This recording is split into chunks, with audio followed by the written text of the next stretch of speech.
My name is Sarah, I am 28 years old, and I work as a graphic designer from home. And I want to tell you something that took me years to understand about my own life. The walls that were hardest to break through were not built by strangers or enemies or the dangerous world outside. They were built by the person who loved me most. They were built by my mother, a woman who tucked me in at night and packed my lunches and sat by my bed when I was sick, and who was, in every visible way, devoted to me completely. She spent my entire childhood so afraid of what might happen to me that she never once stopped to consider what was already happening inside me, which was that her fear was slowly becoming mine, her walls were becoming my cage, and the world she was trying to protect me from was becoming a world I did not know how to enter at all. I want to tell you this story not with anger, because I've spent a long time moving past the anger, but with honesty. Because I think there are people watching this who recognize exactly what I am describing, people who grew up in a house where love and fear wore the same face, and who are still, years later, untangling which parts of themselves belong to them and which parts were handed to them by someone who was only ever trying to keep them safe. I grew up in a quiet suburb where nothing particularly dangerous ever happened, and my mother, whose name is Patricia, grew up in a very different world.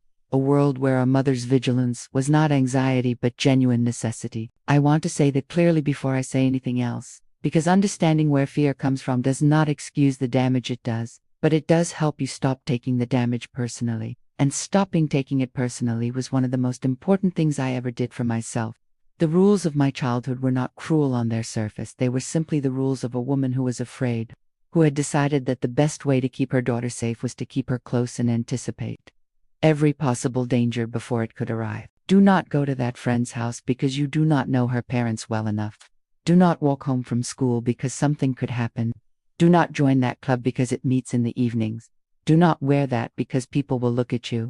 Do not speak up too much because you will attract the wrong attention. Do not trust too easily because people will take advantage.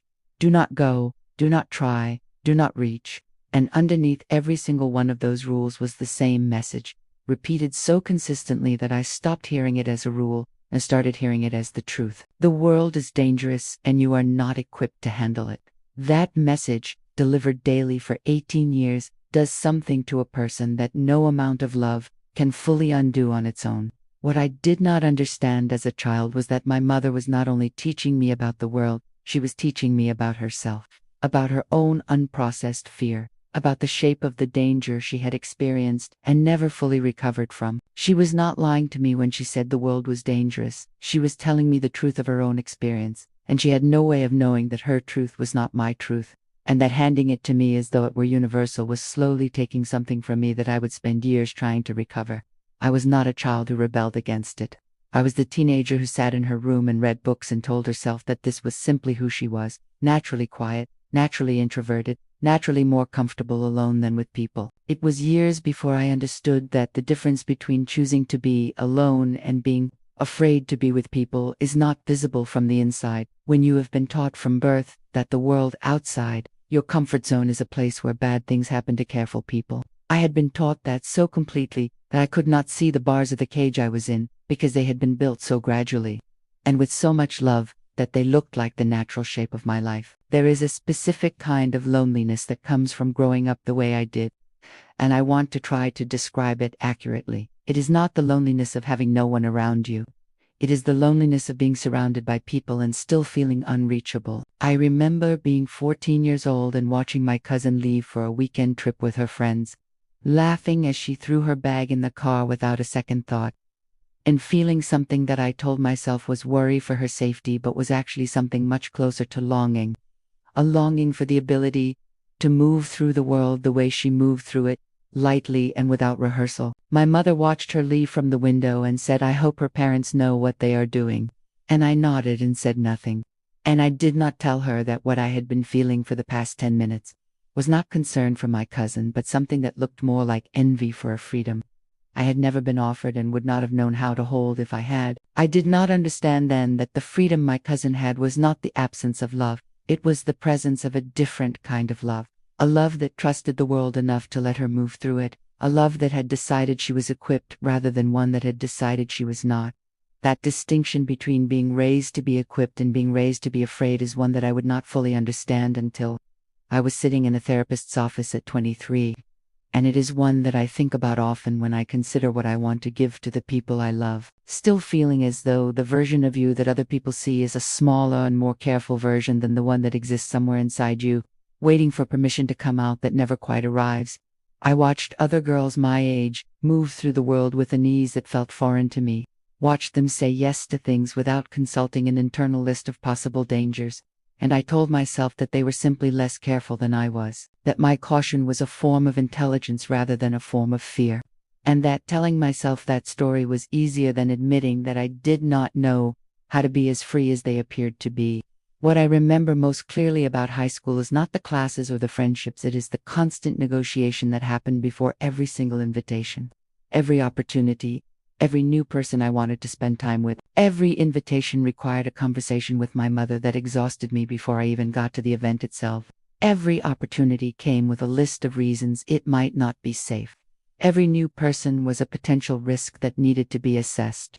And what that did, over time, was teach me to do the risk assessment myself before my mother could do it, to anticipate her objections, internalize them, and become the voice that said, "Do not go," before anyone else could say it. By the time I was 17, I did not need my mother to tell me the world was dangerous. I had learned to tell myself, and that is the moment when the cage stopped being something imposed from outside and became something I carried inside me. That transition from external restriction to internal fear is the part that is hardest to undo, because you cannot see it from the inside. It does not feel like fear. It just feels like you. What being raised in constant lull of all fear does to a brain is something I only learned about years later. In a therapist's office when I was 23 years old and had just turned down a job because the commute required taking a bus alone. The therapist asked me to describe what I felt, and I described it. And she said, "What you are describing is not a personality trait. It is anxiety. And anxiety is not who you are. It is something that happened to you." I sat in that office and cried for 40 minutes. Not because the word was frightening, but because it meant that the thing I had been calling my personality, the quietness, the hesitation, the constant low hum of worry, was not mine. It had been given to me, installed over 18 years by a person who had absolutely no idea she was doing it. My mother never shouted. She was not violent or cruel. The damage she did was not the kind that leaves visible marks. It was the kind that leaves invisible ones. The kind that shows up years later in the most ordinary moments of your life. A bracing, preparation for something to go wrong. A hypervigilance that makes ordinary moments feel like situations that need to be carefully managed. That turns a grocery run into something that requires mental preparation. That hypervigilance was my mother's gift to me, wrapped in the genuine love of a woman who was doing what she believed protecting someone looked like, and understanding that is what allowed me to eventually forgive her. The conversation that changed everything happened when I was 25. I sat down with my mother at her kitchen table and I told her what growing up and her fear had done to me. I told her about the anxiety diagnosis. I told her about the years I had spent believing the quiet was my personality rather than my response to her warnings. I told her about the job I had turned down and the friendships I had not pursued. She also told me, in one of those later conversations, that she had known something was wrong for a long time, that she had watched me grow quieter and smaller over the years and told herself it was just my personality, just who I was, and that it was easier to tell herself that than to consider the alternative. And I told her that I had done the same thing, that I had spent years telling myself the quiet was me rather than something that had been done to me, and that we had both been protecting ourselves from a truth that was sitting right there in the open, waiting for one of us to be ready to look at it directly. She said, "I was so afraid of losing you." And I said, "I know, but you are losing me anyway. Every time you told me the world was dangerous, you were taking a piece of the person I could have been and replacing it with a piece of your fear." She said, "I did not know. I genuinely did not know." And I believed her, because the most painful kind of damage is the kind done without malice, by people doing their absolute best with a fear they themselves were never taught to manage. The healing has not been linear. There are still days when the anxiety is louder than my sense of myself. Still moments when I hesitate at thresholds that most people walk through without even noticing they're there. But there are also days that are simply days, mornings where I make coffee and go outside and exist in the world without bracing for something to go wrong.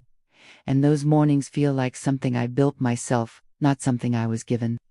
My mother has her own therapist now.